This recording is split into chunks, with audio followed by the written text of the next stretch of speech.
Hello good morning viewers, welcome to back our channel. आज मैं लेकर आई हूँ ना आपकी लाइफ से जुड़ी हुई बहुत ही आसान किचन टिप्स जो हमारी लाइफ को बना देने वाली है। वीडियो बहुत ही यूजफुल है तो वीडियो को एंड तक ज़रूर वॉच कीजिएगा। आप चैनल पर पहली बार आए हैं तो चैनल को सब्सक्राइब करे बिना नहीं जाइएगा।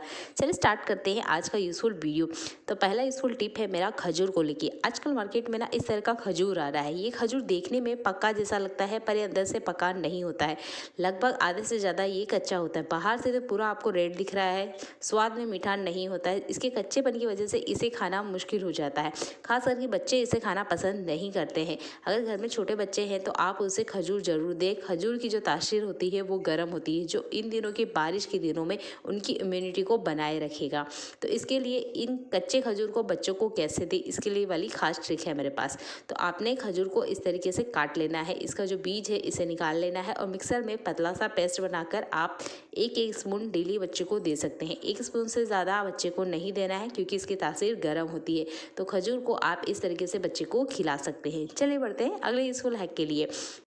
घर में छोटे बच्चे हैं तो घर से जब बच्चे बाहर जाते हैं तो कोशिश कीजिएगा बच्चे को इस तरीके के ढीले कपड़े पहनाएं। फुल स्लीव वाले इन्हें कपड़े पहनाने की कोशिश कीजिएगा। हाफ पैंट या शॉर्ट्स में बच्चे को बाहर ना भेजिए।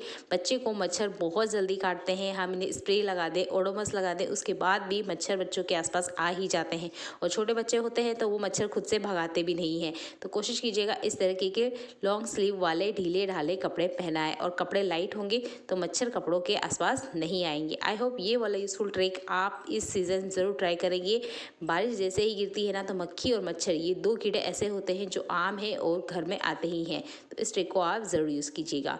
चलिए बढ़ते हैं अगले यूजफुल हैक के लिए। जब हम किचन में काम करते हैं तो अक्सर ऐसा होता है जहाँ हम सब्जी बनाते हैं ना उसके पीछे वाला जो टाइल्स होता है इस पर ना तेल के छींटे आ जाते हैं। इसे क्लीन करने के लिए हम हर बार बारिश के सीज़न में इन डस्टरों को यूज़ करते हैं।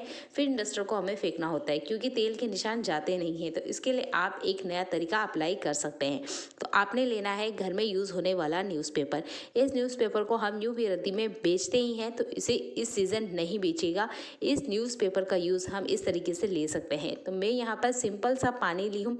अगर दाग बहुत ज़्यादा है तो यहाँ पर आप थोड़ा सा बर्तन लिक्विड या बर्तन धोने का जो साबुन होता है ना उसमें थोड़ा सा ऐड कर सकते हैं और इस तरीके से पानी से आप न्यूज़पेपर के ऊपर लगा दीजिएगा। तो जितने भी ये तेल के दाग है इस टाइल्स के ऊपर बहुत अच्छे से क्लीन हो जाएगा।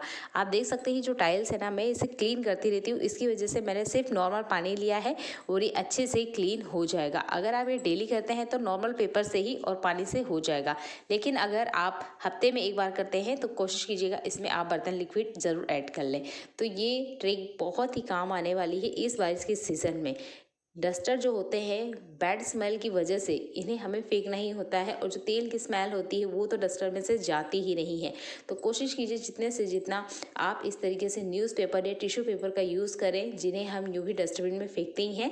तो आई होप ये वाला ट्रिक आपको इस बारिश सीजन में बहुत काम आने वाला है। तो देखिए बातों ही बातों में यहाँ पर किचन का जो सामने वाला टाइल्स है वो अच्छे से क्लीन हो गया है और आप इसे ना आराम से गीले कचरे में फेंक सकते हैं। इससे नेचर को किसी तरह का कोई नुकसान नहीं होता है।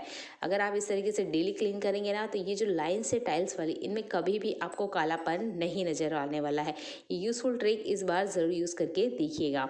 चलिए बढ़ते हैं अगले यूज़फुल हैक के लिए। बारिश के सीज़न में या हर सीज़न में हम मिक्सर का यूज़ करते ही करते हैं, पर जब हम मिक्सर का यूज़ करते हैं तो आपने देखा होगा मिक्सर में अगर एक दो बूंद पानी रह गया तो जिसकी वजह से क्या होता है एक गीलापन रहता है, मॉइस्चर रहता है, जिसकी वजह से मिक्सर ना कभी कभी चलना बंद कर देता है। जैसे कि हफ्ते भर पहले ये मेरा मिक्सर चलना बंद कर दिया था। मिक्सर को लगभग मैं दुकान पे भेजने ही वाली थी पर अगले दिन धूप आ गई जिसमें मैंने मिक्सर को रख दिया और मिक्सर फिर से चालू हो गया। पर हर टाइम धूप नहीं आती है बारिश के सीज़न में। तो आप ना ये न्यूज़पेपर वाला ट्रिक यूज़ कर सकते हैं। तो न्यूज़पेपर को आपने कुछ इस तरीके से फोल्ड करना है और जहाँ पर हम जार लगाते हैं इस हिस्से में हमने न्यूज़पेपर लगा देना है। अगर एक दो बूंद पानी रह भी जाता है या हम पानी से जब इसको क्लीन करते हैं गीले कपड़े से तब भी अगर थोड़ा बहुत भी पानी या एक दो बूंद पानी रह गया तब भी ये मिक्सर ना चलते चलते बंद हो जाते हैं, हमें पता तक नहीं चलता है और छोटी सी गलती की वजह से हमारे मिक्सर ख़राब हो जाते हैं। तो न्यूज़पेपर वाली ट्रिक को आपने यूज़ करना है। अगर आपके पास मिक्सर का कवर नहीं है और आप भी मिक्सर को सिर्फ खुला ही छोड़ देते हैं तो पॉलीथीन वाला ट्रे ज़रूर काम करेगा। आपके घर में भी इस तरीके का बड़ा बड़ा पॉलीथीन आता ही होगा। ज़्यादातर हम इन पॉलीथीन को फेंक देते हैं या इसी तरीके से घर में रखते हैं। तो इस साइज़ का अगर बड़ा पॉलीथीन आपके घर में आता है तो उससे आप हमेशा मिक्सर या ऐसे अप्लायंस जो इलेक्ट्रॉनिक्स के हैं और किचन में यूज़ होते हैं उनको कवर करके रखिएगा।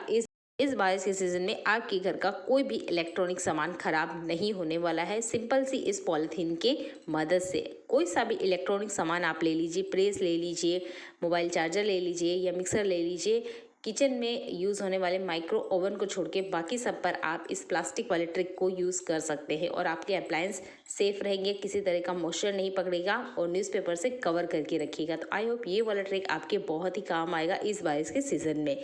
चलिए बढ़ते हैं अगले यूज़फुल हैक के लिए। जैसे कि कंघा हर घर में यूज़ होता है। कंघा को जब हम यूज़ करते हैं ना, यानी ये कॉन्ग, तो जब इसके जो दांत है ख़राब हो जाते हैं, कुछ इस तरीके से मुड़ जाते हैं, इसे जब हम बार बार यूज़ करते हैं ना तो ये कुछ इस तरीके से हो ही जाते हैं।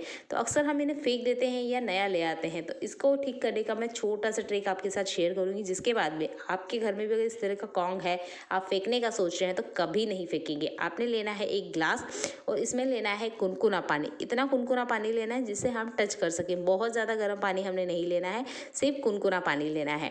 अब इस पानी को मैं टच करके देख रही हूँ, इसे मैं पकड़ पा रही हूँ, यानी ये नॉर्मल पानी है, थोड़ा सा ज़्यादा गर्म है। और इसमें ये जो कॉन्ग है हम इसमें डिप कर देंगे। उतना डिप कर देना है जहाँ तक ये कॉन्ग के दांत है ना थोड़े थोड़े से मुड़े हुए हैं। ये थोड़ा सा खुला हुआ है, मैं थोड़ा सा और पानी डालूंगी। इस तरीके से आपने अच्छे से इसको डिप कर देना है। लगभग 10 मिनट के लिए इस पानी में आपको ये कंघे छोड़ के रखना है। ध्यान रखना है बीच में टच कर करके नहीं देखना है, बस आपने इसे छोड़ देना है। 10 मिनट के बाद में एक काम करना है हमने, जिसके बाद में जो कॉन्ग है ना हमेशा के लिए ठीक हो जाने वाले हैं और आप इसे कभी भी फेंकने वाले नहीं हैं। आपने कॉन्ग को फ्रीज़र में 10 मिनट के लिए छोड़ देना है। 10 मिनट के बाद हमने इसे ओपन करके देखना है। आप देखेंगे जो कॉन्ग जिसके दांत टेढ़े मेढ़े हो गए थे ये ठीक हो जाएंगे। ये सिंपल सा तरीका है कंघे को ठीक करने का। पहले इसे गर्म पानी में रखना है और इस तरीके से डायरेक्ट फ्रीज़र में डाल देना है। ये ठंडे गर्म की जो प्रोसेस होती है इसकी वजह से ये प्लास्टिक के जो दांत हैं ये अच्छे से सीधे हो जाएंगे। तो आई होप ये वाला यूजफुल ट्रिक आपके काम आएगा और अगली बार आप कभी भी कॉन्ग या कंघा को घर से नहीं फेंकने वाले हैं। छोटा सा ट्रिक है पर सच में ये बहुत ही काम करता है और देखिए कंघे बिल्कुल ही ठीक हो गए हैं। चलिए बढ़ते हैं अगले यूजफुल हैक के लिए। तो हमारे घर में ना कुछ इस तरीके के हैंडल वाले कंघे भी होते हैं। ये कॉन्ग भी थोड़ा सा मुड़ गया है, मैं इसे बाद में ठीक कर लूँगी। जिस तरीके से मैंने आपको बताया है बिल्कुल वही ट्रिक से मैं इसे ठीक कर लूँगी। तो यहाँ पर देखिए ये जो हैंडल वाले कंघे होते हैं जब ये ख़राब हो जाते हैं तो अक्सर हम इन्हें भी फेंक दिया करते हैं। तो मैं आज इसका आपको बहुत अच्छा सा यूज़ करके बताने वाली हूँ। कभी भी इस तरीके का जो हैंडल वाला कंघा होता है ना उसे नहीं फेंकिएगा। मैंने यहाँ लिया है वाइट वाला सॉक्स यानी जुराब। अब मैंने आपको यहाँ वाइट वाला इसलिए दिखाया है, इससे जो हम क्लीनिंग करेंगे वो इस वाइट वाले सॉक्स पे आपको आसानी से नज़र आने वाली है। तो थोड़ा सा हमने पानी लेना है और इस तरीके से इस पर फैला देना है। अब इसका यूज़ हम कहाँ करने वाले हैं चलिए वो देख लेते हैं। फ्रिज के जो बेल्ट होते हैं ना इसमें बहुत ज़्यादा डस्ट लगती है।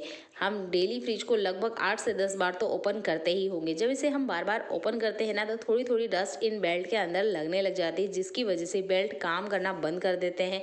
तो इस बेल्ट की जो ये गंदगी है इसे क्लीन करने के लिए जुराब और कॉन्ग का ये तरीका सबसे बेस्ट है। बस आपने बेल्ट में कुछ इस तरीके से लगाना है, हल्का हल्का आपने घुमाना है और आप देखेंगे जितनी भी बेल्ट में गंदगी है ना वो जुराब में आसानी से आपको नज़र आ जाएगी।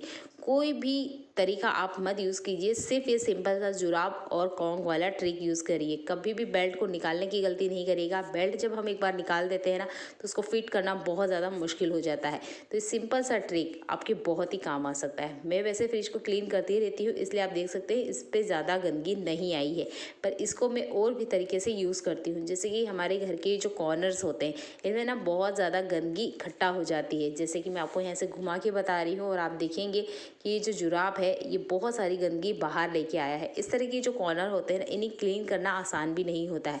तो कॉन्ग और जुराब की मदद से आप फ्रिज ही नहीं इस तरीके के घर के कोने कोने को क्लीन कर सकते हैं मात्र एक जुराब की मदद से। ये जुराब बार बार क्लीन किया जा सकता है तो आपका घर का कोना कोना चमकने वाला है सिर्फ एक जुराब और इस तरीके के वेस्ट पड़े हुए कॉन्ग की मदद से। तो